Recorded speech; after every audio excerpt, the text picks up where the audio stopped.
Hello বন্ধুরা, আজ সন্ধ্যের টিফিন নিয়ে চলে এলাম তোমাদের সাথে। আজকে কি করতে এসেছি বলো তো? এই দেখো, আজকে আমি আমার ছেলে মেয়ের জন্য একটুখানি পিৎজা করে দেব।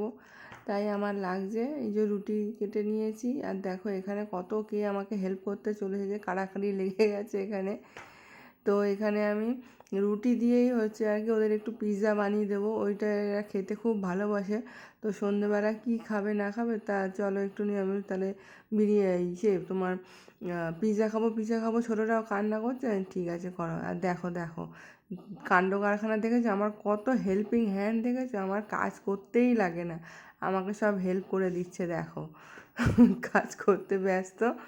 যাই হোক, তারপর আমিও আবার শেষটাকেও কমপ্লিট করলাম, এতে দিয়ে দিয়েছিলাম।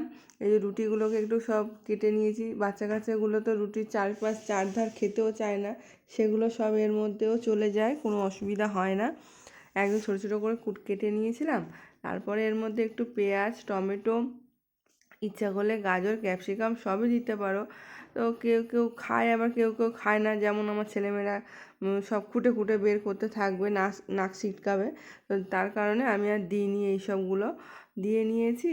আর এর মধ্যে একটু দিয়ে দেবো ডিম ফাটিয়ে, আর ডিম ফাটিয়ে নিয়ে দিয়ে একটু মিশিয়ে তার মধ্যে যদি তোমাদের মনে হচ্ছে শুকনো শুকনো টাইট মনে হচ্ছে, তাহলে একটু তোমরা জল বা দুধ যে হোক যে কোনো একটা দিতেই পারো।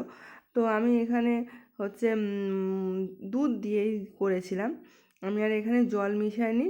তো জলের বদলে একটু দুধ দিলাম। সন্ধ্যাবেলা দুধও খেতে চায় না, তো কখনো ওদের মন মর্জি, তো একটুখানি দিয়ে মিশিয়ে তারপর এটাকে আমি আজকে করেছিলাম।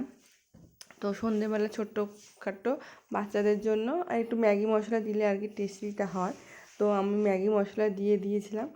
তো ম্যাগি মশলা দিয়ে এটাকে মিশিয়ে নিয়ে আর কি করেছিলাম। আর তোমাদের কি বলবো বলো, ছেলে মেয়েদের যে কত রকম কত কী করে দিতে হয়, সে তো আর বলার বাইরে, বলার কোনো কিছুই থাকে না। এদের কোনটা যে কখন খাবে বলে মন চায় আর ইচ্ছা করে ওরাই জানে।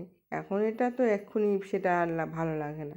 তো যাই হোক, এখন দুজনে মিলেই বায়না ধরেছিল, তাই আমি একটু করতে রইলাম, মানে ওদের ওটা পিৎজাটা আর কি বানানোর জন্য এই সমস্ত কিছু করলাম। তো তোমরাও সন্ধ্যাবেলা ছেলে মেয়েকে ঘরোয়া জিনিস হিসেবে পিৎজা যারা করে তাদেরকে এটা বানিয়ে দিলে অসুবিধা হয় না, খেয়ে নিতেই পারে, বেশ ভালো হয়, ইয়ামি হয়, টেস্টিও হয়। তো আমিও সাথে সাথে ওদের সাথে সাথে আমিও খেয়ে নিই। যাই হোক, ভালোই লাগে খেতে। কে কে বানিয়ে খাবে আমাকে কমেন্ট করে জানাবে আমার এই রেসিপিটা কেমন লাগলো। তো যা তোমরা যদি ভালো লাগে অবশ্যই লাইক কমেন্ট শেয়ার অবশ্যই করে দিও। তো এখানে এই দেখো আমি সব কিছু করেছি। আর হ্যাঁ, এই যে আমি একটু ড্রাই ফ্রুটসও দিয়ে দিলাম, কেউ খেতে চায় কেউ খেতে চায় না, এক একজনের এক এক রকম পছন্দ হয়। মেয়ে চায় কাজু খায় আর কিশমিশ খায় না, ছেলে চায় কাজু, না ছেলে খায় কিশমিশ, মেয়ে কাজু খেতে চায় না। তো যাই হোক, ওর মধ্যে সব দিয়ে কুচিয়ে কাচিয়ে দিয়ে দিয়েছিলাম, একটু কড়াইতে ঘি দিলাম, দিয়ে ঘি বা বাটার যে কোনো একটাই তুমি দিয়ে করতে পারো। আমার বাটারটা তখন ওই টাইমে শেষ হয়ে গেছিলো, তার জন্য আমি ওদেরকে ঘি দিয়ে করে দিয়েছিলাম। সাদা তেল দিয়েও করতে পারো, ঘিয়ে তোমাদের বাটার থাকলে একটু বেটার হয়, ভালো হয় আর কি, বাচ্চা কাচ্চা খাবে তো সেই জন্য বাটারটা অনেকে খেতে চায়, অনেকে খেতে চায় না, তো ভালো পুষ্টিকরের জন্য। তো আমার হয়ে গেছে কমপ্লিট, এ দেখো আমি বানিয়ে দিয়ে দিয়েছি। লাইক কমেন্ট শেয়ার অবশ্যই করে দিও।